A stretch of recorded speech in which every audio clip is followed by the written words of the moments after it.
who got set number 2. It scores 25-22. So take us over to what happened in the second set action. Well, unlike the first set, close yung skills natin except for attacks. Parang 3 more attacks. Pero this time, PLDT Home Altera having 6 more attack points, partner. Just too much disparity on this skill set. So, block points, lumamang pa sana ang Philippine Army ng isa, but Home Altera getting 2 aces. That's why even if they had more errors, pero ganun pa rin ang naging resulta. Winning the second set was the PLDT Home Altera. So what must now, the Lady Troopers do? Para tingin mo makarecover sila and able to get us a win from the set? Well, I think it's really focused on the game, partner, because mula nung umpisa pa lang, mula nung first set, I think ang nagiging problema is the coverage. Because they were, ang daming times they were able to put up the first ball, pero walang nagpa-follow up dun sa second ball. Obviously, kasi dahil malalakas pumalo ang taga-Altera, kailangan nandun lagi sila after the block or pag nataas ng konti yung bola, kailangan sundan. Kasi yun yung little things that will really get them to be in this game. So, but we all know, of course, season itong Philippine Army. So, ang adjustments, it will not be difficult for them. But we will have to see because PLDT also, Home Altera on the other hand, most of them are seasoned players as well. So, ang adjustment, ganun din. Hindi rin sila ganun mahihirapan. And for sure, ngayon ang mindset nila, isang set na lang, and this is over. This is ours already, diba? For the taking. So, expect them to come all out also in this third set. But dito naman sa third set, Jane Gonzalez doing setting duties now to replace Tina Salak in the meantime. Alam mo, partner, twice over, naging best player dito si Jane Gonzalez. And let's see kung meron din ng different, ibang tono. Kanina, dinidiscuss natin yan yung tono nga, tingnan natin kung magkakaroon ng ibang diskarte naman itong si Jane. Pagdating sa mga diskarte niya sa setting and kinino niya ibibigay and the place that she will run. Gonzalez will set up to Bino. A good reception from Pantone. Valdez, so she sends it outside. Point goes to the Philippine Army. Not enough wrist action on that last play. Scores 2 serving 1. Remy Palma now serving. Si Remy, actually, ang ganda sana nung ginawa niya nung second set. She's trying to pump up the team through her attacks, di ba? Sunod-sunod na puntos na nanggaling sa kanya, but it wasn't enough on that second set. Solid block once again for Freeman. Ayan yung basa na sinasabi natin dito sa side ng Philippine Army. Nandito na naman yung matatangkad na player na PLDT, and that's Freeman on that solid block. And Sue Roses now serving for PLDT Home Altera. Gonzaga. De Leon goes to Freeman off the block. Gonzalez not able to save that. And this is what you were talking about, na kahit hindi malakas yung palo, pero yung bounce kasi. More importantly, as we take a look at this once again, look at the bounce. Ang layo hindi na nabot ng teammate ni Jovelyn. PLDT up by 1.3, serving 2. Gonzalez will go to Gonzaga. Very sharp. And again, it's going to be easy for her because she's a lefty. Kumbaga, strong side niya yan. So, yung utility, madalas makikita nyo, nandiyan yung mga lefties. Kahit gano'n siguro kalayo o kasagad dito, kaya-kaya niya yan. Right. Strong side. The official outfitter of the Shakey's V-Leagues, Axel. Tubino for the serve. De Leon will give it out to Valdez. Valdez is blocked. And Valdez. Coverage. But I think Pantone thought that Valdez was going to get it. Hindi niya alam, nag-pray lang pala si Eliza. Sana kunin mo, Pantone. Sana kunin mo, Liz. I think Eliza thought it was going outside. Was praying that it goes out. Another good serve from Tubino. Rosas tried to save it.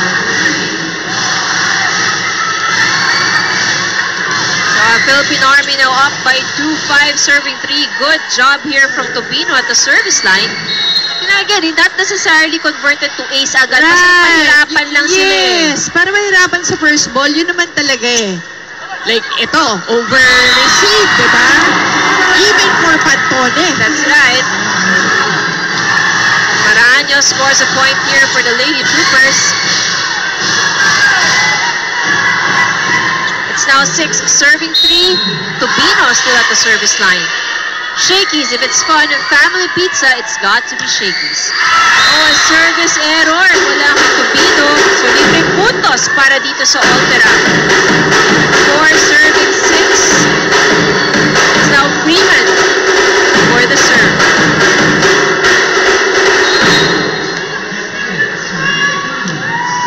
Sure serve. They go to Gonzaga. Jovelyn once again, great angle, but dug up by Su. And Valdez, this time around, scores for Altera. So isang puntos na lang ang lamang nitong Philippine Army. 5, serving 6. Yun ang sayang sa Army, no? Lumalamang sila, pero they cannot hold on to their lead. Nauunti-unti itong Altera. They go to Jovelyn Gonzaga off speed. Soltones picks it up. Roses not prepared. Oh, but still, Roses getting that point. Sino pinagbubulat eh? Nanatawa na lang si Sue. Sabi niya, akalain mo yun. And Rupi was saying, sa'yo yun eh. Combination play. Bunag. Bunag with a down the line hit. Ito yung mga siguro kailangan ni Coach kung yung spark plug lang. Oo. Na pwedeng magbago yung ang nipis ng dinaanan nun, ha? Oo. Eskinita. May magbago lang yung but yun eh. Yan na, yun sabi mo, right. Magkakaroon ng konting spark and then, ayan, error. So, napapatay ulit. So, now you have to find another, situation to get your momentum. Kumbaga parang pinaghirapan nyo to score the point. It was very easy to just give out the point naman. Bunag once again, off speed naman this time. De Leon goes to Soltones. And Soltones going down the line. And that gives PLDT Home Altera the lead. 8-7. We'll be back.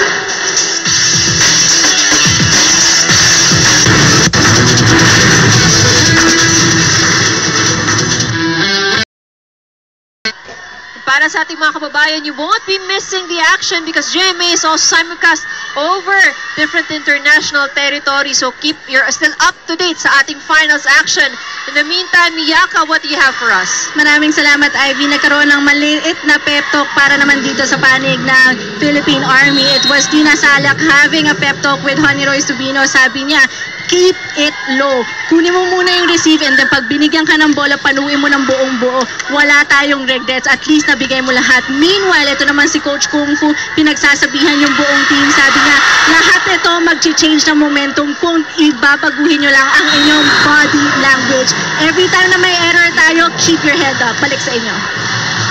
And attitude really plays a very big role, Diba no? napansin nga din natin, yun hindi kailangan mabalik lang nila yung gana eh. Yun lang kasi alam mo naman yung capable tong Philippine Army, what they're capable of. Exactly. The skills are there and you know right away na what they can do. So, gana, Soltones, ganda itong nanalo on that hit.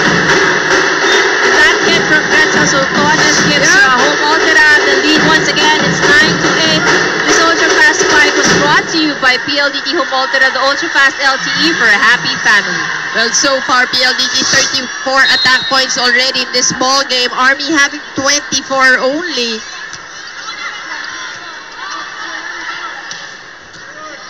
Palma just sends it over. Roses down the line. Maraño keeps it alive. Gonzalez goes to Gonzaga, but medyo labas ang kanyang set. So free ball. Soltones! What was that? Excellent hit from Soltones. Grabe naman. Let's take a look at that setup. Perfect set and isang blocker. So talagang, kumbaga, it's close to libre na rin eh. Pwede ko ba yung i-remind si Gretchen na magpapasko pa lang, di pa New Year? Panay pasabog eh. Tina Salak in the meantime is back in the game. De Leon once again goes to Soltones, picked up by Gonzaga. He goes to Bunag, who's blocked, but that is outside. Joan Bunag has been doing very well also for the Philippine Army. That's correct, partner. Kanina nga sana, siya yung spark plug dito kay Coach Kung Fu. Para lang yung mabago lang yung look nila inside the court. And Shakey's, if it's fun, family pizza, it's got to be Shakey's. You know, not really the most, siguro hindi natin yung mga sobrang spectacular o baon na points, but the points that really mattered and helped, you know, Army para just to get their groove back. Because we know that this is not them, diba? Just to get their groove. So free ball mula sa Lady Troopers. Process. And the line in that running hit. That's right, and everything working well for Ultera. Tawag nga, fast hitters. Why not? Ito nga, very fast hit from Sue. A single block. And again, yun ang dangers, you know. Kahit sino naman dito sa team na to, hindi po pwedeng single blocker lang. Tubino! Once again, solid block from Freeman and Roses. And I guess, you know, there's frustration seeking. Yes, okay, Tubino. Kasi kanina pa rin siya napablock. So, kaya siguro siya yung pinipep-talk ni Tina Salak. Kasi nga, it's really frustrating. But hindi pwede. Diba? In this game, because, alam mo, kailangan mo itong larong to. And Palma getting another running hit point. And this justifies the point because also a net violation error mula dito sa Ultera. So Ultera is up by 2 points, 12 to 10. Tina Salak serving for the Lady Troopers. Freeman is blocked, good coverage. They go to the back row to Valdez, who sends it straight into the net. Mahabol itong Lady Troopers, 11 serving 12.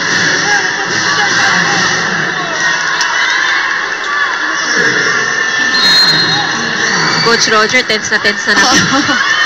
And Tina Salak sends it wide. And she's, you know that she's trying to target. Yes, exactly.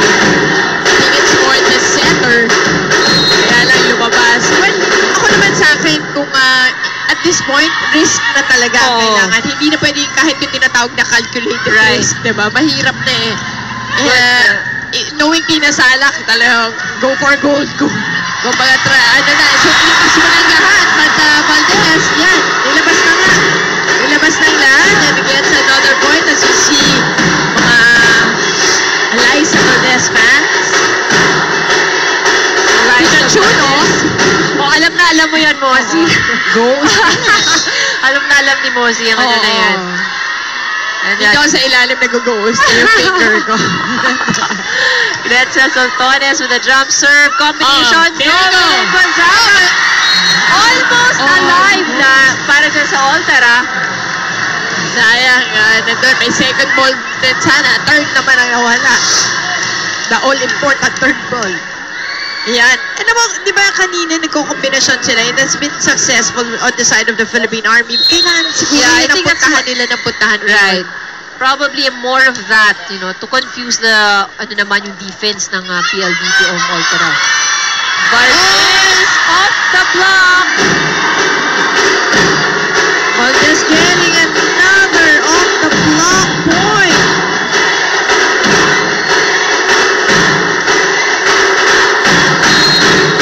Parang weird, no? Parang pero naka-blue sila.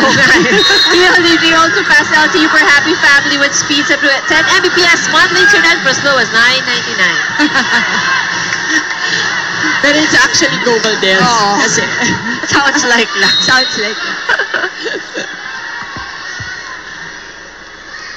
Tubino for the serve. Good first ball from Panton. And Leon on the dump. Ang sneaky. And that gives PLDT Home Ultera the 16 points. here as we enter the second technical timeout. So, tatlong lamang nitong PLDT at Cincinnati Philippine Army. Alagaan lang natin yung natin, yung block. Kasi once na matigil natin yung atake nila, hindi pa naman uli. Pwede pa natin gawa ng paraan yan. Bakit nakaka-atake? Kasi unang-una tayo tumatalo. Yung nakaka- yung grading, yan na yung ipigil nyo, nabablock naman natin eh. Ibig sabihin, kaya natin. Yan, pag nilet ko natin yan, upakan tayo ng upakan dito na. Ang daan natin dito, yung takbo sa down the line, nauna pa kayo dun sa spiker. Si Alex ay nag-aham. Hintayin nyo muna. Oh, yan na. Okay, ano ba?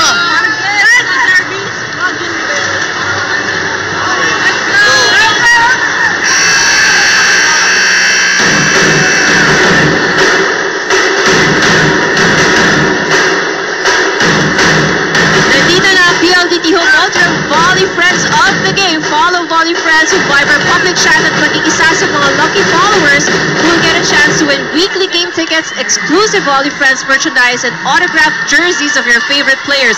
So we can see ito ating mga Volley Friends: Eser Almelor, Jenny Lopez, Brendan Gazmen, Brian Gazmen, Gragel Bombita, Regine Baral, Ricky Bagaksina, April Bermejo, Shenan Guzman, and Vernel Leonia. Ang dami natin Galing pang Iriga City. Oh my goodness. Diba? Kadaming friends. Ang mga taga-Cavite rin, nagbababate. Ang mga katropa mo Oh, yan. syempre. Yung mga, yung mga taga-Cavite, ano yun, yung mga mahilig sa volleyball. Oh, mukha talaga. Totoo. Di ba dahil pick-up Oh, madami. Oh, totoo. And then, yung si Mami Remy Hernandez, Mami ni Coach Benji. Yes. Happy birthday. Nanonood sila. And Valdez sends it long. Ito na. Na natin ang Philippine Army. Ito na yung time di ba, Ivy? Kung gusto nilang, kumbaga to string up some points, I think this is the right time. Exactly. So they're just down by one. They just need a good serve, and Jovelyn Gonzaga able to do that. They get the point.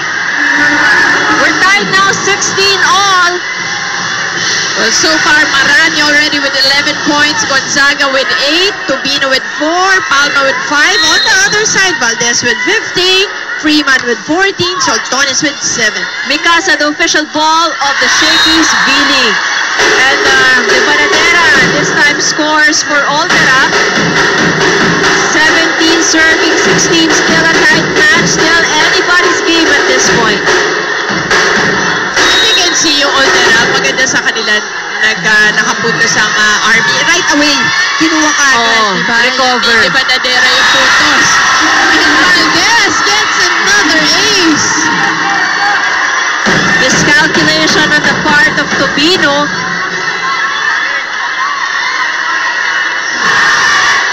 And the coach Kung Fu telling Royce Tubino, sumagat ka na sa linya. Yeah, it's easier to judge. Yes, correct. Yung the closer you are to the line, yung sabi nga nila dapat yung paglagpas sa shoulder mo, yun yung pwesto mo, outside yung outside na. Running once again for Maraño. O net violation error ang itatawag against the Banadera. And si Ruby De Leon, you can really tell na siya rin talagang gusto niya nang tapusin. Nagdo-double jump pa ang lola mo. Diba? Pumipik pa. Alam mo, we love Ruby De Leon and we know that she's one of talagang seasoned and she's been all over. That's right. Naging teammate ko pa yan. Correct. Tama. A lot of volleyball experience. Triple block na palusutan ni Greta Soltones. Altera leads by 2, 19 serving 17. Oh! Gades! Aiza Maizo! Pontillas coming in for Altera. Imagine, wala ba siya dyan? Wala pa. Sa lagay na yan, ha? Oo, imagine that. Ganun kalalim din itong bench ni Coach Roger. So, Ruby De Leon commits a service error. Siguro sabi niya, sige, Aiza, bibigyan kita ng pagkakataong makahaba. Para humaba-haba. Para sa iyo. Ang playing time mo. Joan Bunag now serving for the Lady Troopers. 18 serving 19. Good pick up there from Soltones. Soltones! Another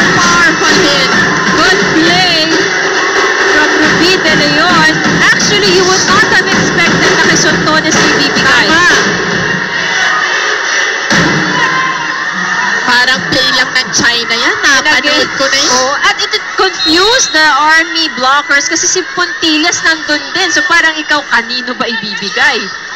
Palma, running hit. And there was a touch from the blockers according to our second referee. So the point goes to the Lady Troopers. Malayo pa to, Philippine Army. Palitan lang ng puntas, 19 serving 20. Pero hindi kailangan ng Army yung kailangan sila. Kung pwedeng back to back, 3 points kaagad.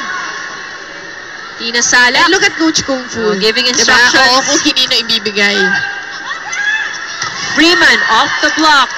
Not the best of receptions, but the ball still alive. Free ball ang ibigay. Great save! And Freeman miscalculating that hit. Pagkakataon para dito sa Lady Troopers. 20 all. Tina Salak waiting for the instructions. Sana makita natin si Coach Kung Fu. Makita natin yung instruction ni Coach Kung Fu. Oo, kung kanino mukhang kay Eliza. Good block! And Diego. Tupino, nakabawi. Timeout now being called by Coach Roger. Philippine Army Lady Troopers in the lead, 21-20.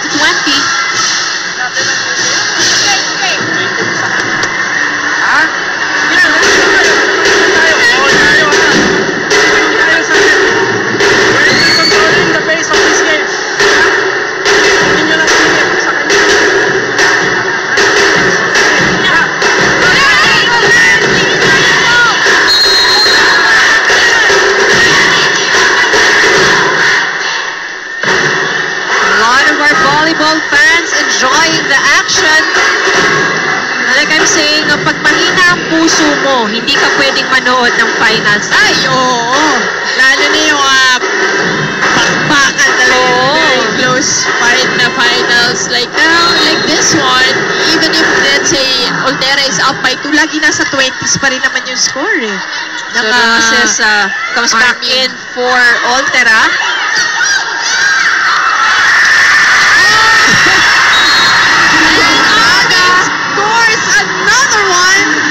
Jovelyn, ang gugulat. Alam mo, lahat ng tricks na pwedeng gawin, kailangan na ilabas ng Philippine Army ngayon. Everything on the table. Right. Lahat na. Ayan na, yun ang extraction. Huli ka, Coach Kung Fu. Doon nga. Pero on the dot, ha? On the dot. Kay Freeman gusto ibigay eh. Roses scores again for Oltera.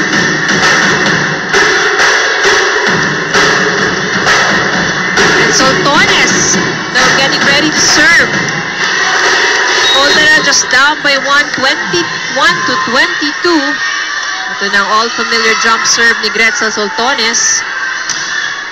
Sure serve. Nice pick up. Back row hit, Soltones. Send it out loud. Philippine Army up by 2. Coach Roger, medyo napapangiti na lang doon sa tabi. Tumingin na siya sa babae na pangiti na lang eh. Walang-wala na siya. And ito, pinalitan ngayon ni Nunag itong si Remy Palma to serve. Pressure pack serve for Nunag. Pero alam naman natin, hindi naman yan i-send ni Coach Kung Fu kung hindi nila yan ginagawa sa practice. And it is a good serve. Yes. They go to Valdez as expected. And she sends it outside. No touch from the blockers. It is set point for the Lady Troopers. Timeout called in by Coach Roger Jurayev.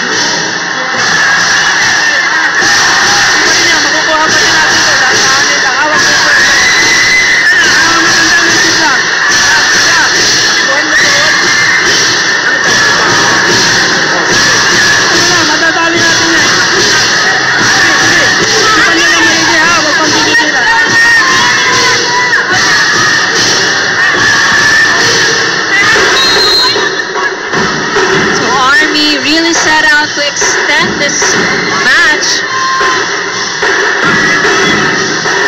But although PLDT Oltera, kaya-kaya pa nila itong habulin. Yes, We've seen games with bigger margins than this. At nanalo pa yung kung sino yung naghahabol. Ayan ba si Coach Kukol eh. Ayan na naman ang instructions niya. Ang hirap din yan kaya syempre kailangan precise yung puntahan ng bola. Freeman is blocked. De Leon able to keep it alive. Pantone to give it to Valdez. Drops it. Salak is there. Roses drops it. Torres. Chance giving it. for Gonzaga. One more chance. Asking for a check, and then look at Coach Kungfu. Everybody from the Lady Troopers calling in for a touch. Even Coach Kungfu na hinampas na yung kanyang wifi ko sa Oh, let's take a look at it once again. It's hard to see or hard to tell from the angle, but possible. But then again, yung first referee natin kasi It was right in front of our referee, Romas. Sure serve from Roses. They go to Gonzaga. Oh, and there you go. Gonzaga nailing it and getting third set. Lady Troopers bouncing back as expected. It would be surprising if this is just going to be a 3-set match. Kasi alam natin na hindi Tama. 3-setter lang eh. That is true. And this is our shaky shake and play. Napaka-nipis na attack nitong si Jovelyn Gonzaga. And the Philippine Army steals set number 3, extending this to another set. This is the championship match for the gold. We'll be back.